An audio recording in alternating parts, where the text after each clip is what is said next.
Hi everyone, welcome to the show. Live stream, weekly live stream on Thursday. Per, welcome back.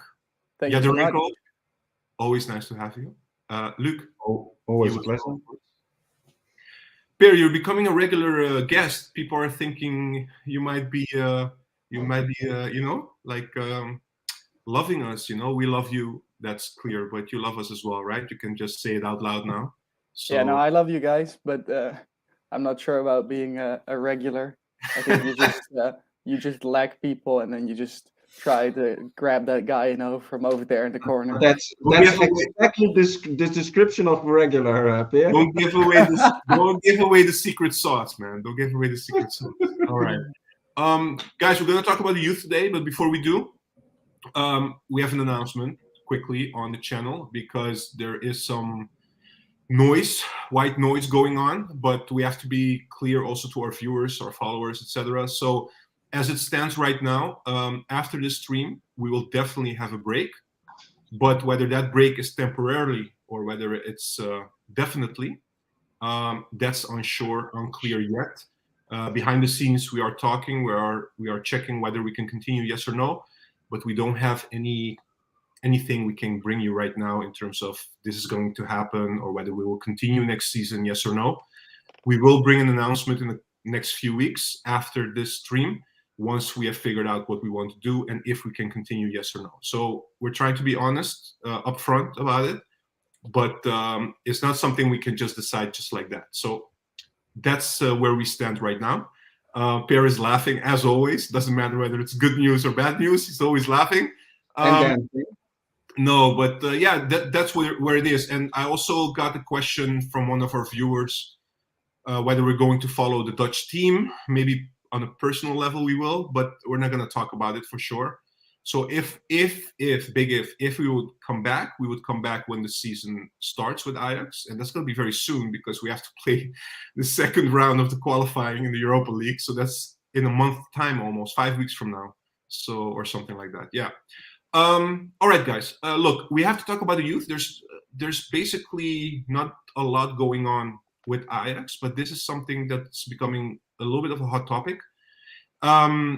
There are many questions, and I think Yadorenko will love this topic a lot because that's something he enjoys to talk about the youth. Look, we've heard the rumors, we've heard the news as well. Also, Ajax Showtime came with this. There are a couple of youth players that are planning on leaving Ajax. That's one. Second of all, we know that more concrete that Sinhagel, for instance, might be going to Feyenoord, or maybe it's already been happening, but it's not confirmed. I haven't checked the confirmation yet. Sean Stur might go to PSV. We know Missouri. We know the whole story about that. We touched upon that a couple of months ago as well. So the question is, what is happening right now? And should we be worried? And of course, there are a lot of questions as well that I want to ask you, but let's start with that first. Per, how do you look at this development?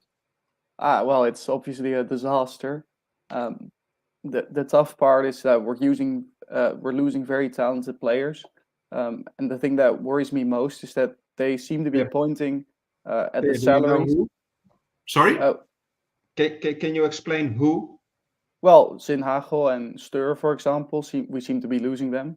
But further than them, not that many yet. But there's a lot of rumors going around that there will be more youth players following.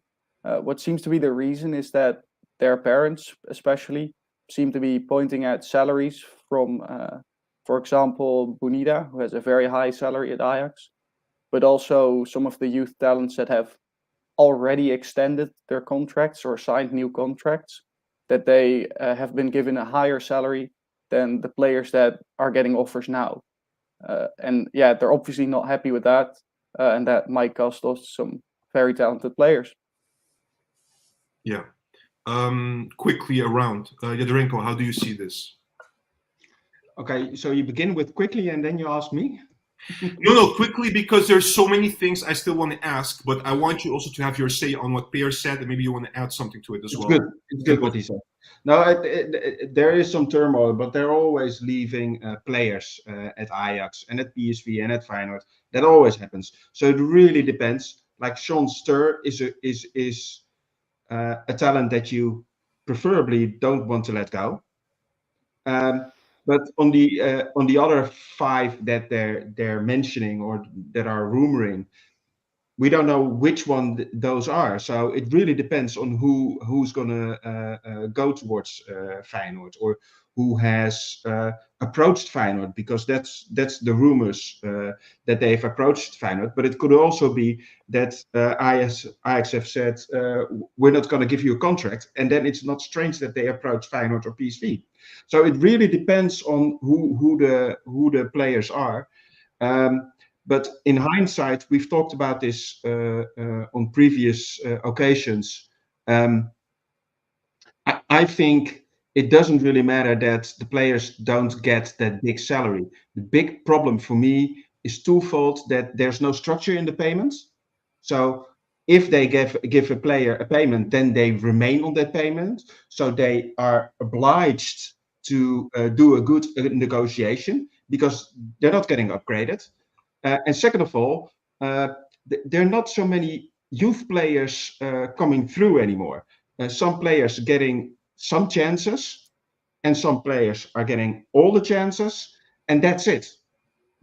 So it's making it tougher for those parents, for those players, but also for the agents of those players to stay at Ajax. Because are you going to get the chances realistically, or are you going to go for a cash move like maybe Missouri will do?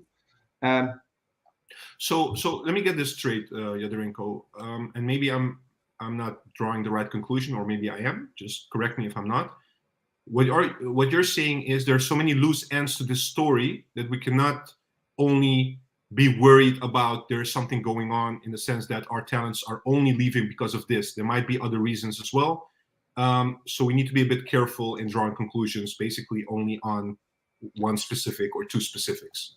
And exactly, and we've all seen it happen with Mazraoui, who was a base player, starter for years, and still had 800k, something like that, salary, and then didn't want to sign or re-sign or renew his contract, and went to Bayern. And we saw it with Robbie, that he also didn't want to extend and left because there was a salary dispute. So there seems to be no real clear line on what they are doing. Yeah. Luke, how do you see this? What's your opinion about this whole thing? No, I agree with both Yadorenko and Pierre. It kind of shows the disorganization within the club when it comes to salaries. I know now they're trying to obviously have a certain cap or have a certain level of the wages they want to. They want everyone to be quite close. But last 2-3 years, it's just been all over the place, right? And also, Yadorenko is right. We don't see many young players coming through. So, you know, like you said, you're giving players just a big salary. There's no incentive. There's no like, okay, you play well, you reach a certain target, you get a salary increase, nothing to work towards. They just get it, and then that's it. So then when they then get to the next step of their career, where they're like, okay, what's the next step for me? I deserve a higher wage now. You then find yourself paying more and more and more. Everyone wants to match it, and it causes a mess. And where's the incentive of getting to the first team as well? You know, so it's just a mess all throughout, and you can see it's a financial mess. And obviously, with the way the Young have performed last season and the seasons prior to that, there's no actual plan, or there hasn't been an actual plan, in my opinion. So, yeah. Sorry, yeah. I want to add, because if you look at Fayzed, we can all predict this. Fayzed was loaned out.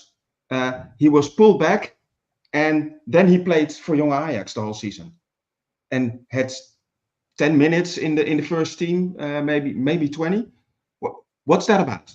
And Ajax does this time and time again. They're now going to do this with Baas. They're going to do the same thing. We'll come to Baas in a bit. Yeah, exactly. It's not about Baas, and it's not about Fayzed. It's also not about Missouri, but there's just not a plan. There's no line, and you cannot say, for instance, for Missouri, you cannot say you will become starter. But there's also no trial and error period for him to give him the chance. So then players and agents and families are thinking, okay, What do I really want with Ajax? I want to play. Yeah, there is a couple of elements here to this discussion. Let me start with the discussion or the element that Peer brought to the table, which is something that we have read as well. That is that when things were going well with Ajax a few years ago, we were able to pay a lot more. So there is this thing also for the youth that the salaries were higher. Now it seems that we cannot pay the same. That's one element. The other element is that if we bring certain players that we really want from abroad, they get paid higher salaries than the ones that are already in the academy and get a contract. So these are also an element that we read or hear about. So But if you want to have, where do you bring a structure in this, in your opinion? How do you level this? it's really easy. They have a kind of a base structure in place.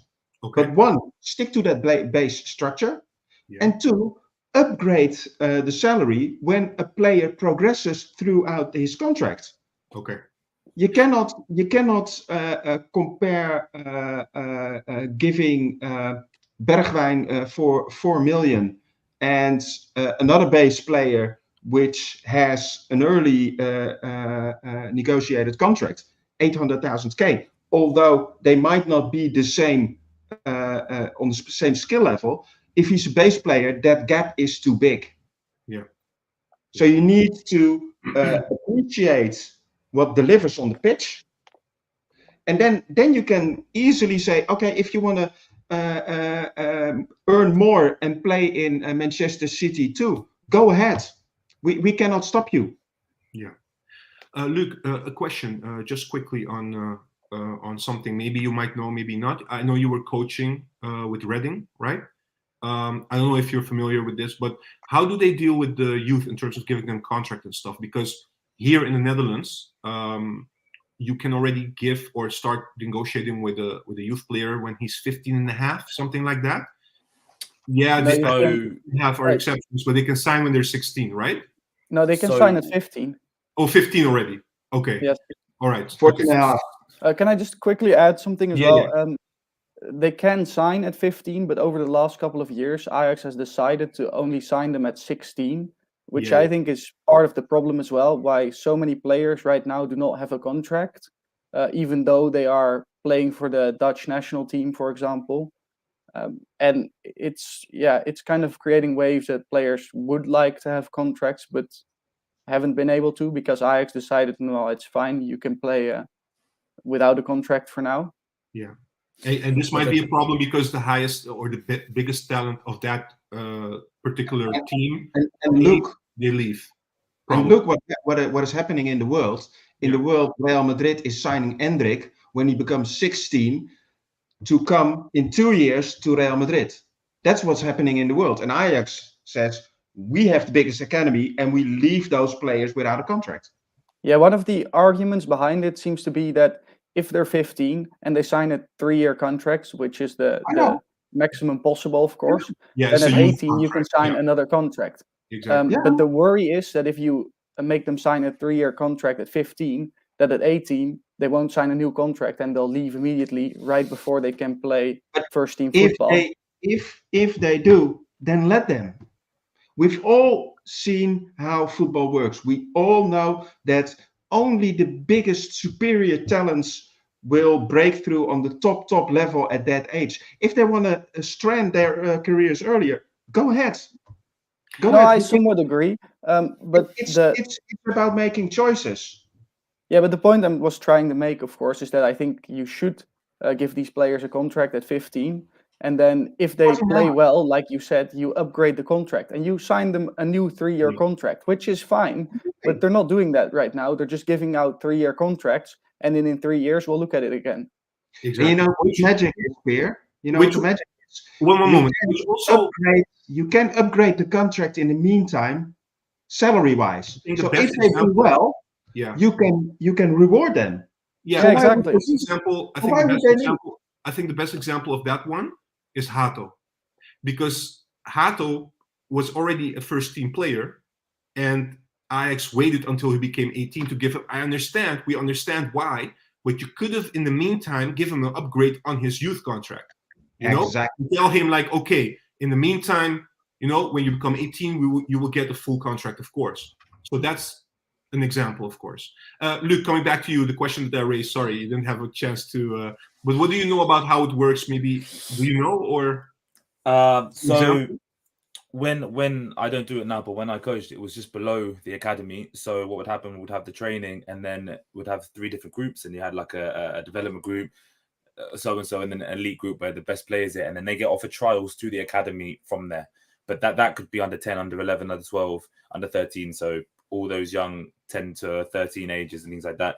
So they'll get youth contracts then, and like normal. And then obviously when they get to 16, if they're obviously incredible and they go to under 21s, they'll get a professional deal and things like that. But they're on youth contracts right until, as far as I'm aware, I haven't actually coached in the academy, so I don't know 100%. But I know that players do get offered year contracts at that age. So they are yearly youth contracts, and then every year they have like a review where they will go through about what they do well, what they don't, what they need to improve on, if they're going to be re-signed and things like that. So you know that this is yearly. They have a review on a yearly basis. Well, they have, I think they have 2 per year, but they have a contract. Like, I know their contract does expire after a year, and then they obviously have a conversation whether or not they're going to be kept on or not. So it's really cutthroat. So, all right. Sorry, Yadorenko, did you want to add something? Because I was giving the example of Hato, so maybe you wanted to say more than that.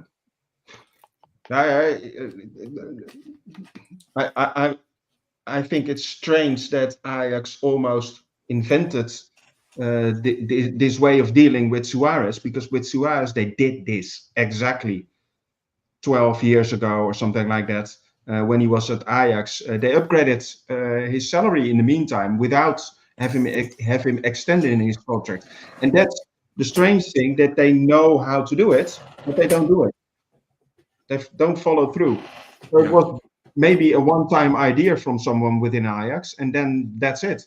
But it's just a way of doing logical business. Because imagine if you're in a company and you come in as a receptionist, and then you're in the sales team, and then you're leading the sales team with that same salary of a receptionist. You're going to say, okay, I'm going to look at across the street for a company. So quickly, just a lot of people saying good evening, ready for the show. Hi everybody, hi to everyone that is joining and watching right before the Dutch team plays against Canada, by the way. Malaya was saying, Papinto, you still here? I think Papinto's on the background also watching. You still want to see Taylor next season? Maybe you can reply to that one. There is a question from Christian, out of curiosity, what kind of amount do these youth players make? Do we know? Not really, I don't think. We've heard some rumors about the most expensive youth players earning up to almost $500,000, but that's on special occasions only, I think. No, the normal contracts start, I believe, from 45,000 euros, all the way up to, I believe, somewhere around 200,000 euros. Then you have the next benchmarks, which are first-team players that are between 250 and 1 million, depending on their agent, etc., etc. And when they come into in the base team as a starter, they're between 1 and 2 million euros, something like that. And the exceptional players get 3 million or 4 million or even. Oh well, in that case, Bergwijn is exceptional, of course. So yeah, he's exceptional. Exceptionally expensive.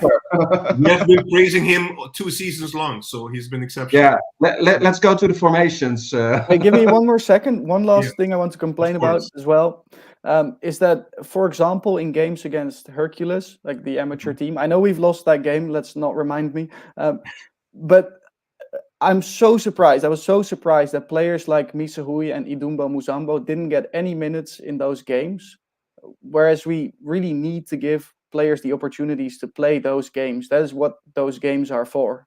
Yeah. So we talked about the financial reasons that players might be unhappy, not getting contracts or not getting the same amount as other players, etc. But then, as you touched upon, Pierre, this is something that Jadrenko has been basically spitting for 2 years, 3 years already. When did you start coming to the channel? 3 years ago? Something like that? He's been always saying that we have to give youth more time, because even Ten Hag, let's be honest, didn't do that. So Can I just Go ahead. You look annoyed. Tell me. No, I'm not annoyed. So you say those kind of games in the Becca are for young players, right? But the way that football is now, in order to compete, I know we haven't competed in Europe in a long time, but to compete in Europe and domestically for the whole season, you have to have 2 squads essentially. So the way we are in football, I would like to see young players play, but it's more so if they're the rotational players in the base team, if that makes sense. As opposed, like, for example, if Missouri or Dumbo goes up to the first team and they're rotating the positions, yeah, okay, they could play, right? But you can't just obviously bring up youth players straight up, just play this cup game because everyone wants to win the cup as well. It's so competitive. But you're playing Hercules. Come on. You're playing an amateur team. Listen, I understand. No, I understand this, but you're not going to play them every season. Do you know what I mean? No, but you're not going to play them in the 4th round either. But you should play them in the first couple of rounds. That's how I feel, at least. Especially when when a player like Missouri, I think in 8 games he had like 7 goals and assists in young Ajax. I understand.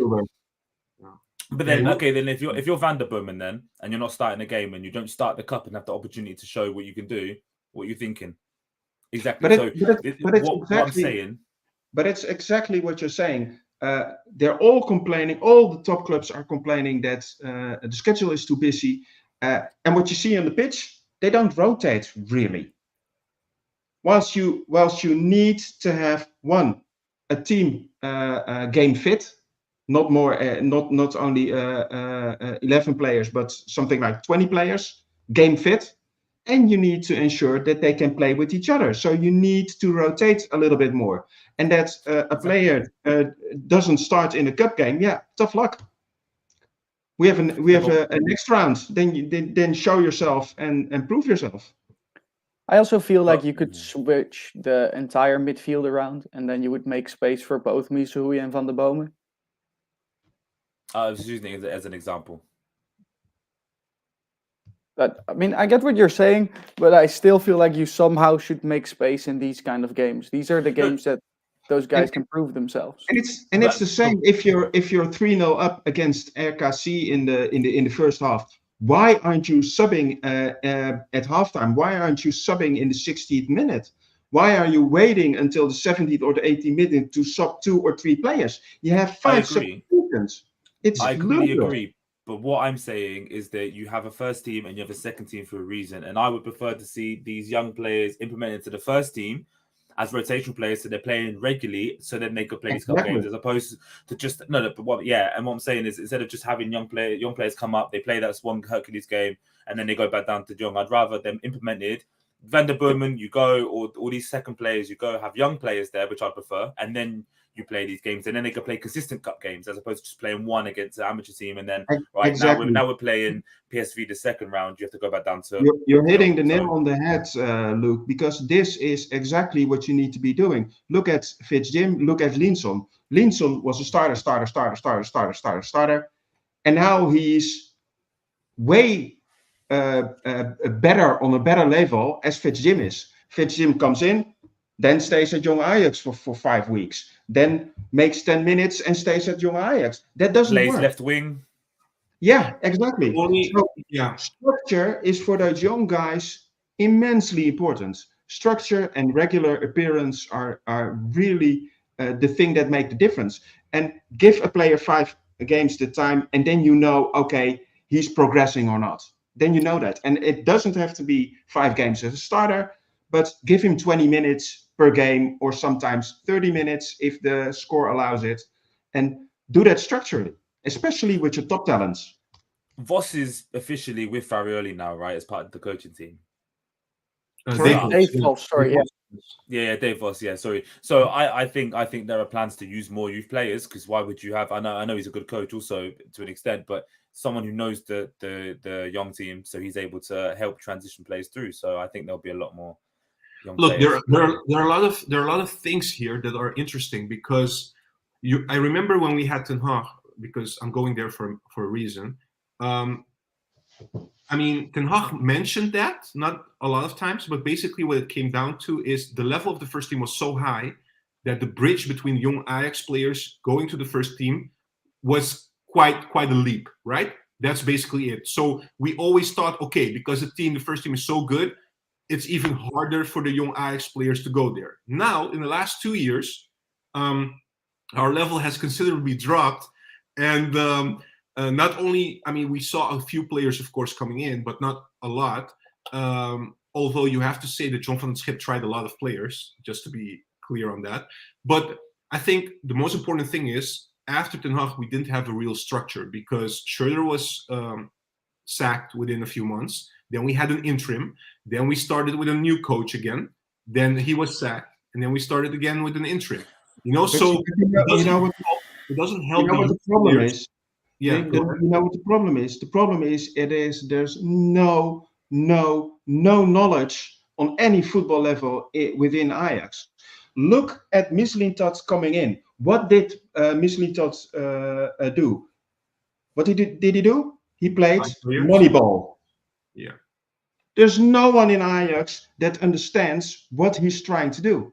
He's trying to get relative cheap players that have good statistics and then sell them for more. Yeah. And that's really hard to do at Ajax, but there's no one who understands what he was trying to accomplish.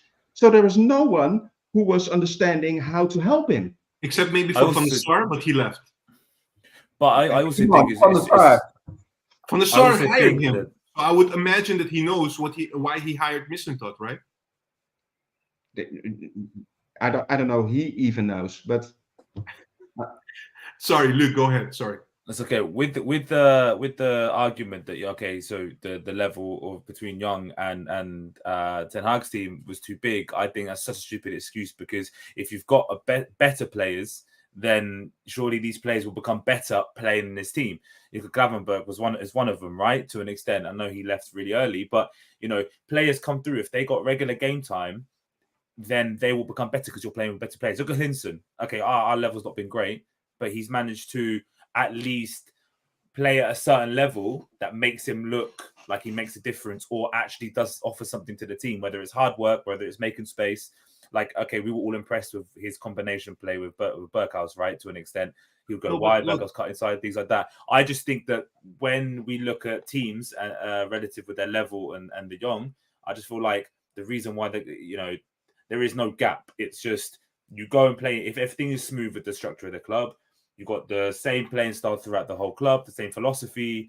Okay, players can come in and out, or players can come up, and have a smooth transition, and then play with better players to become better. I don't believe there is, unless you play each other, then obviously you see the quality on the field. But no one's expecting these players to come up and play 90 minutes every game, though, as well.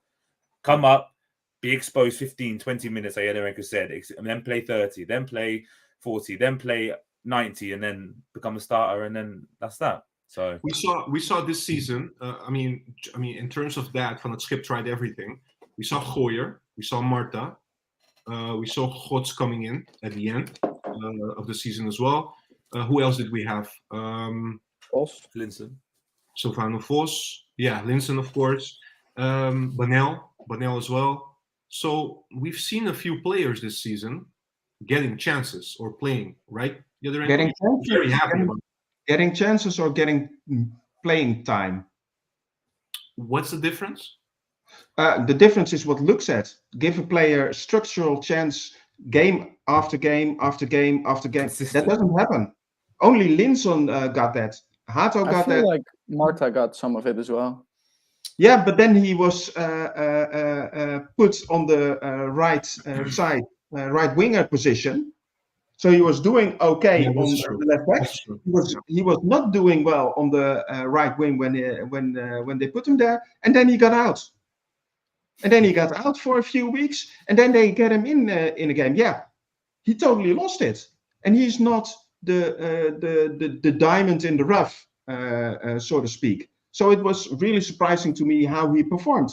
And then you break that. Why do you break that? Don't understand that. It's also starting players that, they need to build confidence. Young players need confidence. Exactly. Look at Guy, you start him against Feyenoord, he makes mistakes, and then done. Hooked off 30 minutes, and now he's suddenly just like the worst player. That will destroy a young player's confidence, right? You then look at that's why you need to baby feed these players minutes. Okay, you're 3-0 up, have 30 minutes. We're 2-1 up, we need to defend a little bit more. Okay, come on, have 10 minutes. feed them in situations where they're not going to struggle mentally and feel the pressure trying to see a game out, right? And okay, let them play in their best position and best way, where they shine, not in a position what they're not used in. Yeah, I also feel like you should not use players from young Ajax that are clearly not there yet, that are clearly not the best players at young Ajax. Exactly. Banel and Marta are examples of this. You've picked them up because the first team was struggling and now they just have to perform, but they weren't really ready. I also hope that the return of the under-19 will help with this, because the under-19 was completely removed basically, and thus the young Ajax players became very young. If you were in the under-18 and you played there already, you were going to young Ajax next, and it makes it very inconsistent. This is how I feel. Yeah, exactly. Nick is saying, just quickly, Nick is saying, but we all said he wasn't good enough. I think it's about Marta. Ajax is in the house. Good to see you, Ajax. All right, so sorry, Jadranko, you want to say something? Because I wanted to ask something as well. Go ahead. No, yeah, but it's exactly true that it's ludicrous how they pick their choices, because Missouri didn't really get a chance when he showed his exceptional capabilities and form. Yeah, then he didn't get a chance. Yeah, but in all fairness, because he had a very good run, but then he got injured as well. So we have to be fair about that. Yeah, but you can. I'm sorry, but it's like the Chelsea game with Ten Hag. If two players have a yellow card in your defense, you can wait until the 80th minute before you sub, and then one of the two, or maybe two of two, get a second yellow card. You can wait on it. And this is the same with Missouri. If you don't put him in Ajax 1, you can wait until he drops his level or gets injured. Yeah. I also feel with the Missouri case, because we keep talking about Missouri, but the Missouri case, I feel also there was some tension building also on the contract situation. So we have to be a little bit attentive to that as well. So, all right. Any final thoughts about this? Because we have a viewer's question before we came into the channel. Somebody asked whether, maybe I will give it to you, Per, and if you guys want to add Jadranko and Per, Jadranko and Luc, go ahead. Per, of the youth players, let's say the ones that are close to young Ajax or around young Ajax, which ones do you think will make it to the first team as of now, if you have to judge? As of now, as in like if they would play next week or no, next as year? of now, from your stance. I mean, you don't know how players develop, of course, in the year time. Yeah. So, no, that makes sense. Yeah. Well, obviously the common names like Vos, for example, maybe Kaloko, but also Tizians, I think. Faberski could make it. I'm not sure, but maybe Ukwu makes it. Jette, of course, if he's going to young Ajax, he'll make it. I have no doubt about that. But I think that's mostly depends if he gets a chance, because we had a similar left back. What's his name?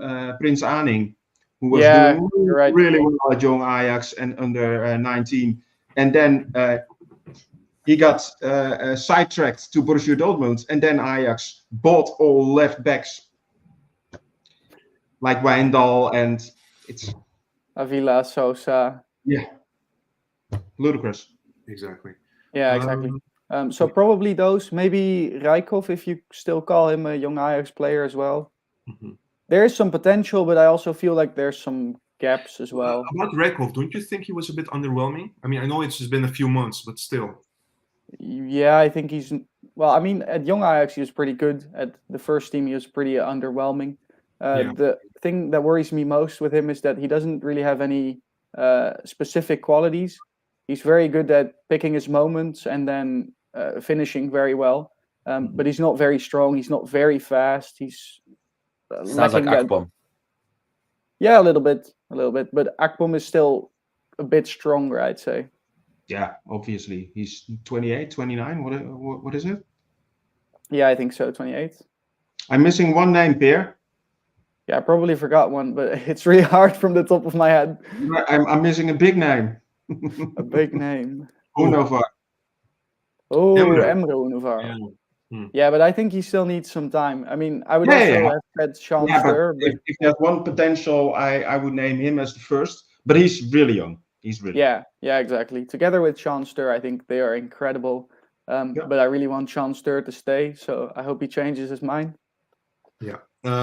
Quickly, comments. Ajax. Yeah, I just played the youth. I mean, you have a reputation. We'll come to that, Ajax. Everybody knows. Dogboard is saying Dogboard? Yeah, Dogboard is saying that Hockey Dude and Van der Sar did a great job.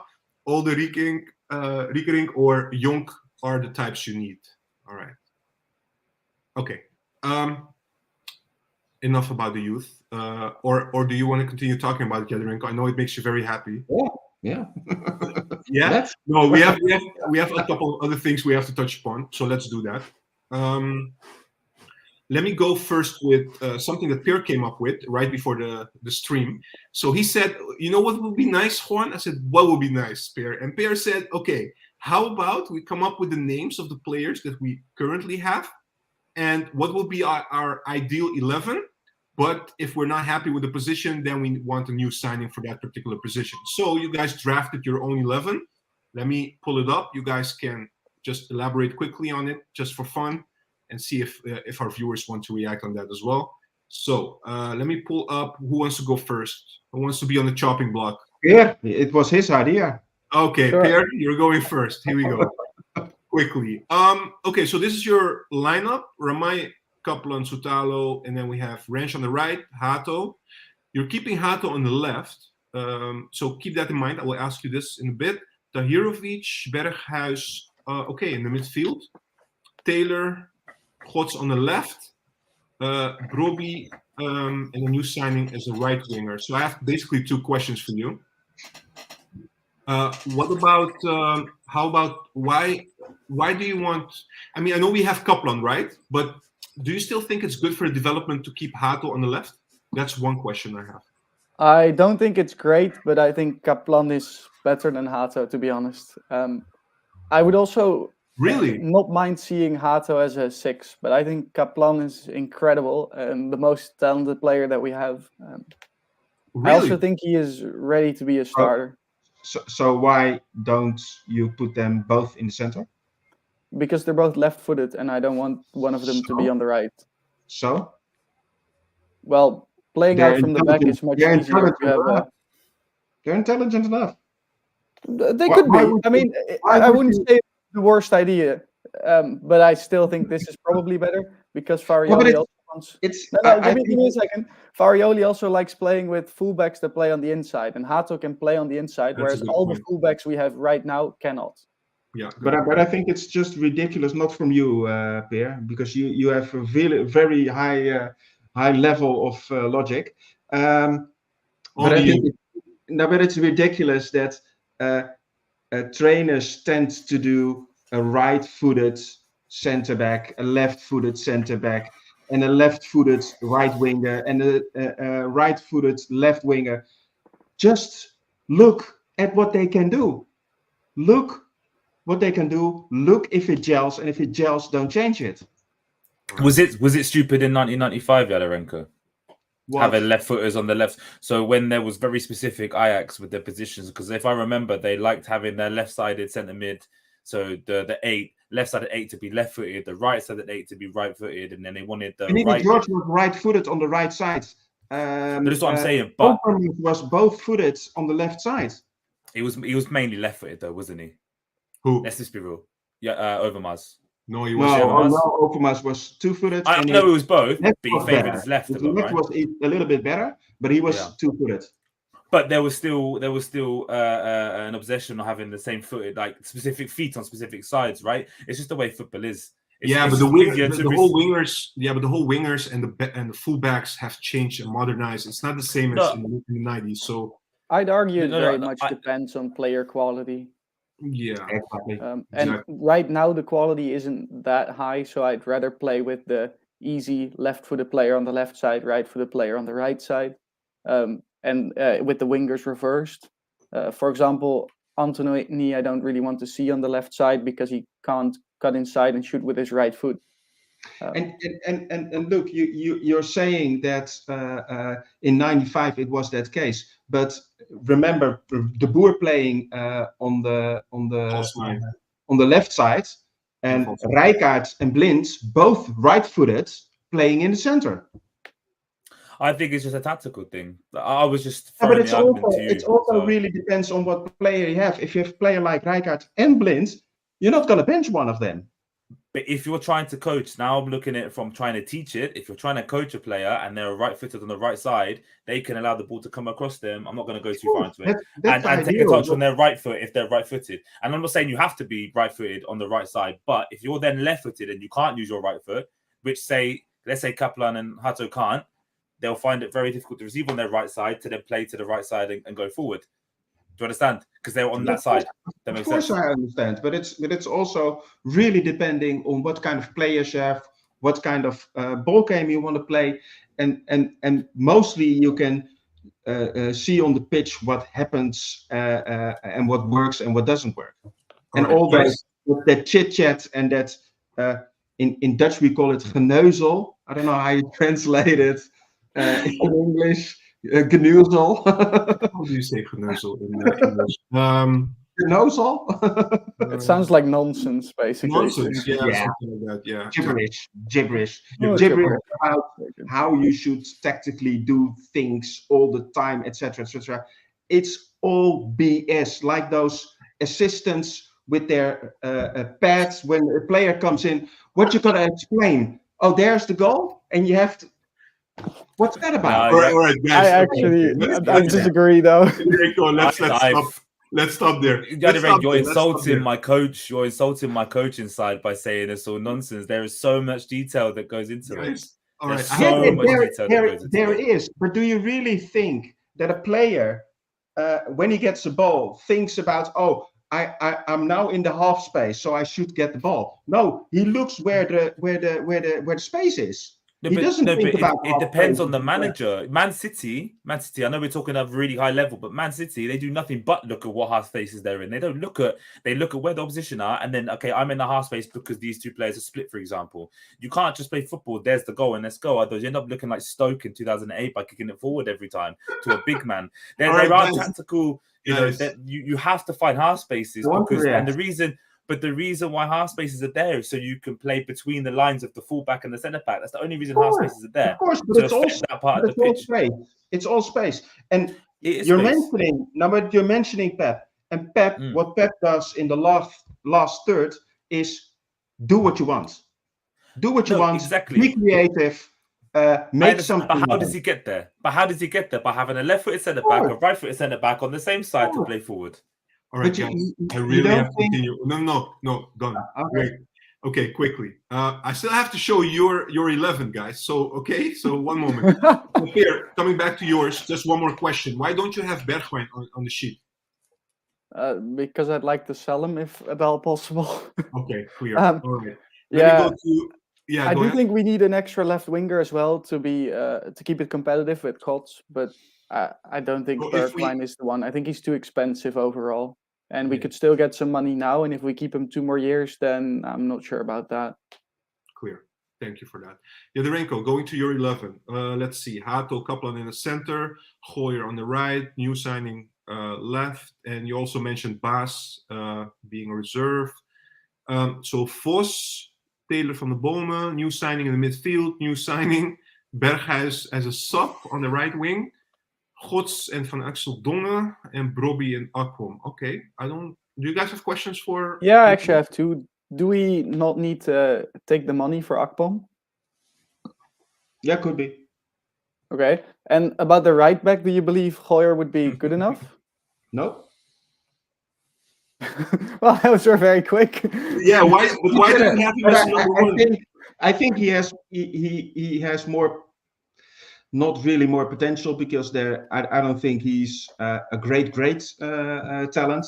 But I would give him more time as I would guy. Why do you opt for Wrench in the center, by the way, and not on the right? Because he's a center back. He's not a right back. He's always been a center back in the youth. He broke through when as a center back, and he's, in my opinion, I think Rens's quality is not purely the defending, but is when you're building up and he can go through. Like De Ligt did in his Ajax time, he can go through the midfield and then pass or steam towards the goal. And Rens showed that in the beginning of his after his debut, quite some time, in my opinion.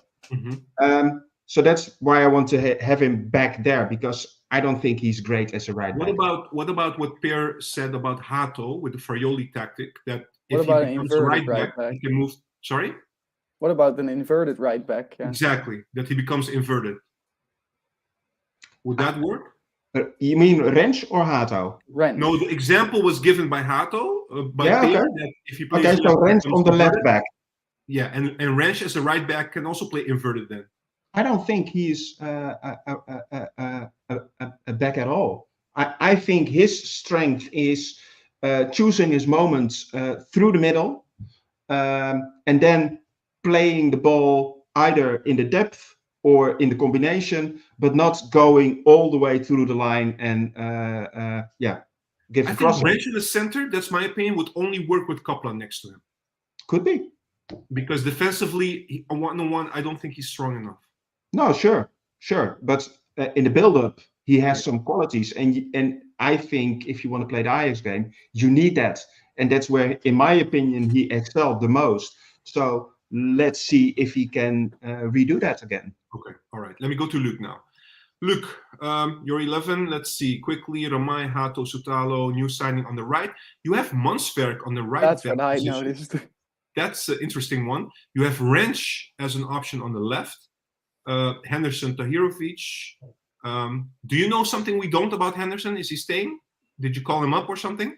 Taylor, Linson, Broby, Gots. So, okay. There is no mention of Bergwijn here either. So, go ahead. Explain. I don't even want to talk about Bergwijn. With Henderson, has it been confirmed he's actually 100% leaving? No, but the source was reliable.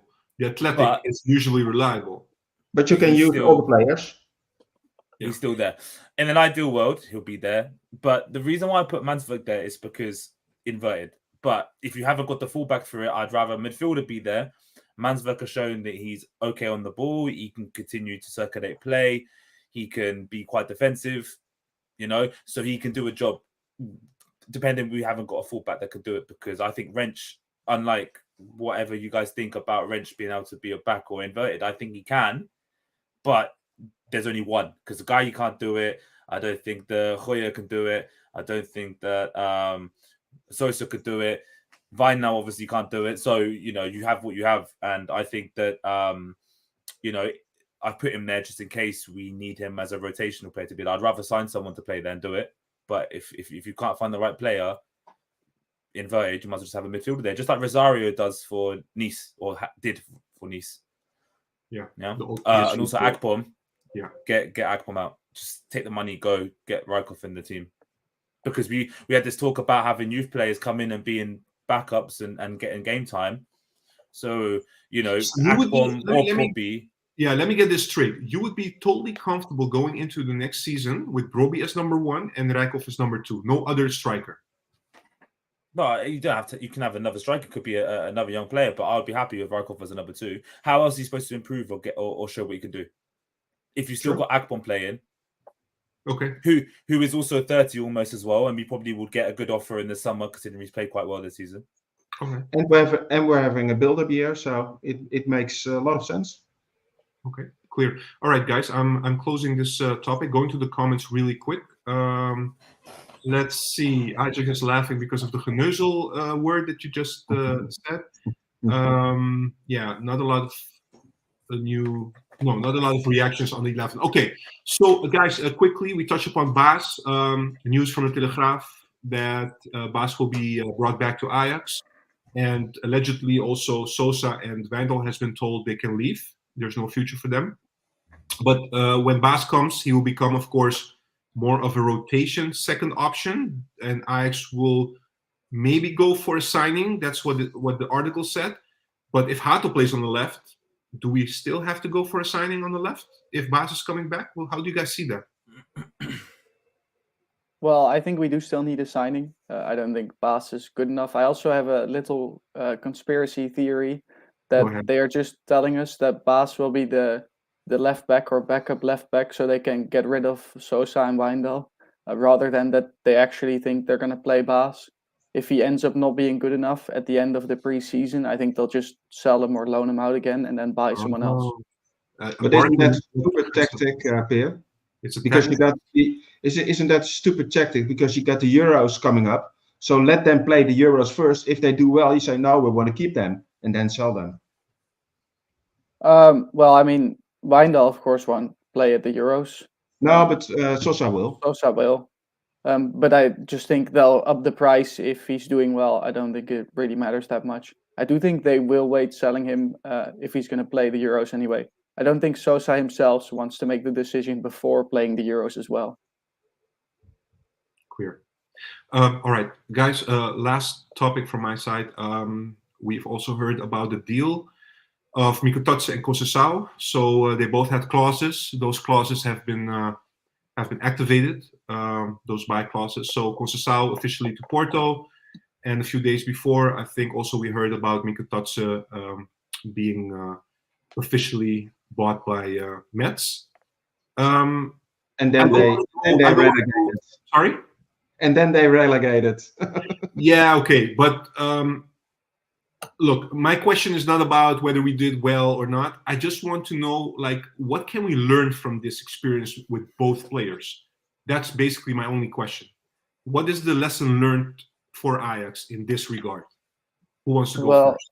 I think the lesson that should be learned is that you shouldn't base the buy option on the current value. You should base it on the value that you think they're going to be worth if they play well. If they have a buy option for his current value and he ends up not playing well, you've taken all the risk, they won't buy him and you'll get him back and he's worth less. If they want a buy option for the current value, basically, then it should be a mandatory buy option and not we might want him option. Exactly. It's common sense business. Yeah, I like it. Luke, what about you? Anything else we can learn from this besides what Pierre said? No, I completely agree. It's just game time. Don't buy these players and don't play them.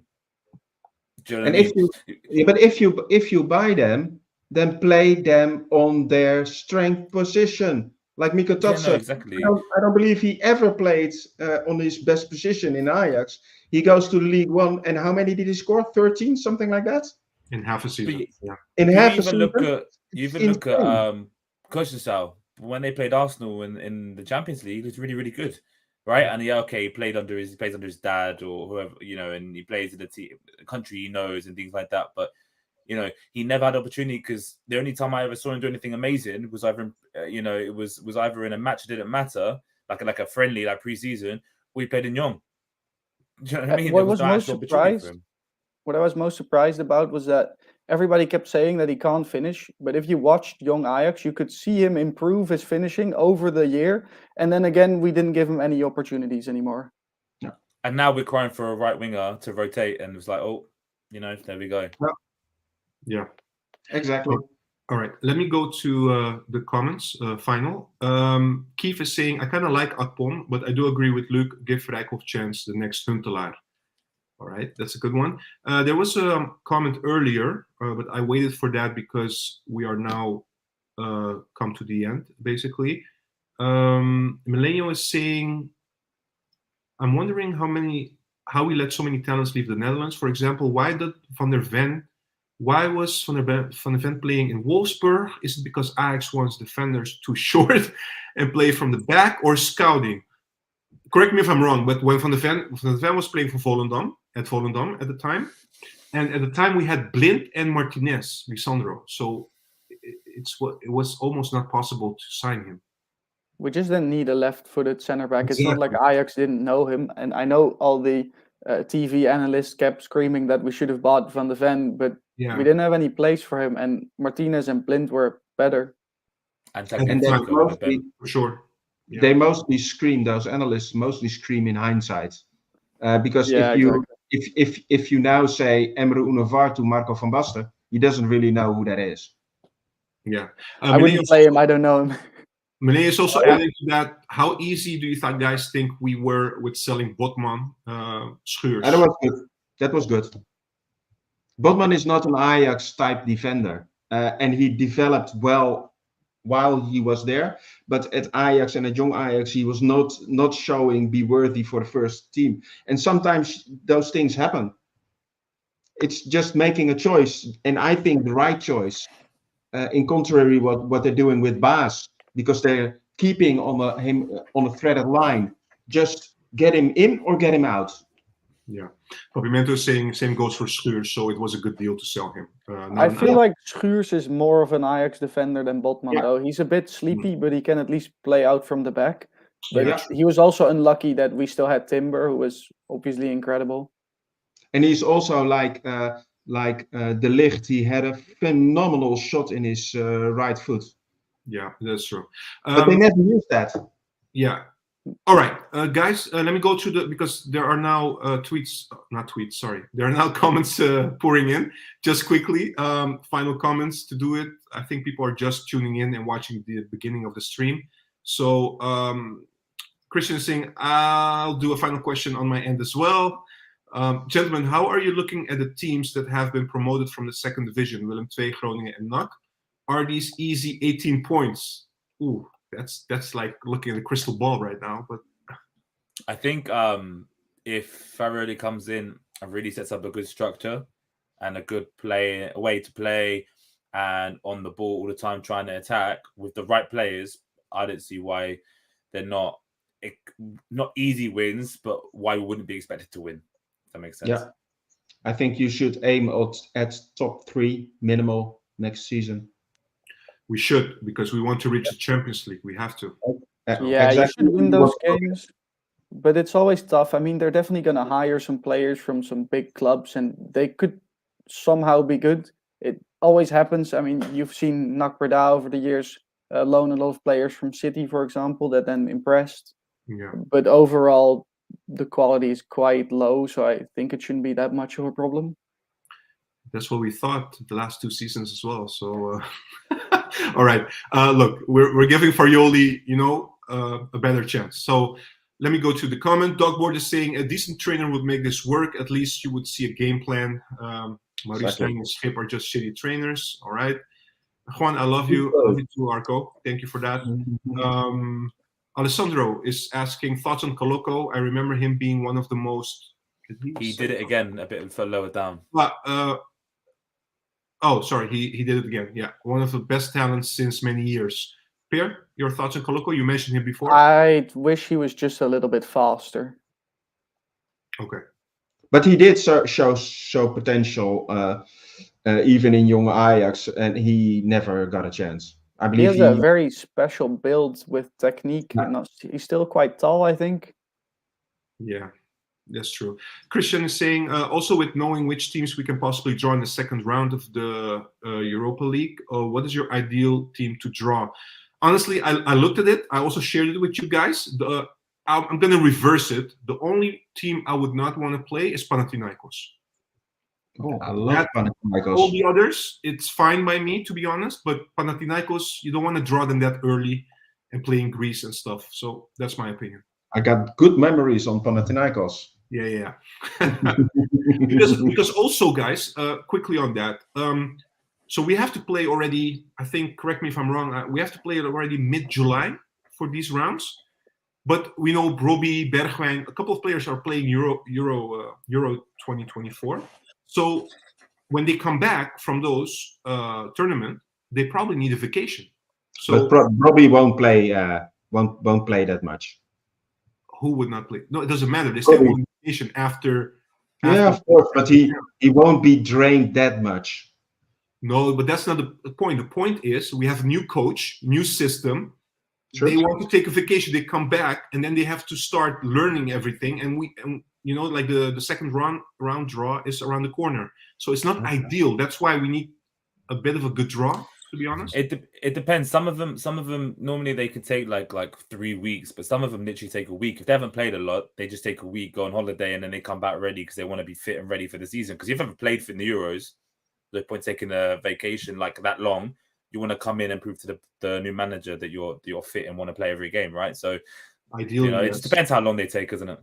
Well, Bergwijn is still trying to get fit and he's going to the tournament. So Bergwijn's busy getting tattoos every day. So all right, so, We all man, if Bergwijn would ever watch us, man, he would hate us so much. Okay.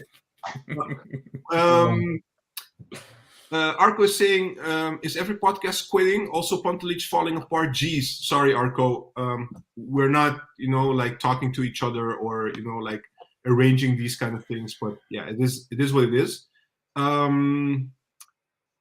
me see. Millennium is saying they do not want to admit too much ego. Our scouting is shit. That's why our hope is Baas to come back to the left back. All right. I'm just screening one more time. Don Board is saying Van Dijk also, and then we take that blonde dude. He means Van der Hoorn, right? When we signed Van der Hoorn from Utrecht. Yeah, exactly. Van der Hoorn scored some goals for us. What a striker! Yeah, exactly. Yeah. Okay. All right, guys. This is it. This is the end. You guys can go and enjoy the Dutch team playing against Canada. And as we said earlier, this is the last stream, especially of the season, but maybe also forever. We don't know yet. We're taking a break. We will notify you guys in a few weeks whether we will continue, yes or no.